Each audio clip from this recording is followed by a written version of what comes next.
கர்த்தர் அவர் கிருபை என்றும் உள்ளது.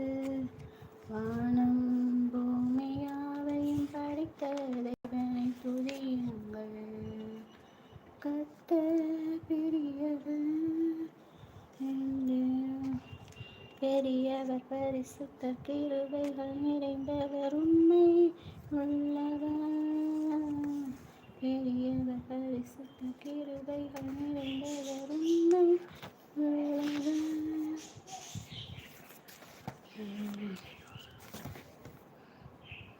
எப்படி நான் பாட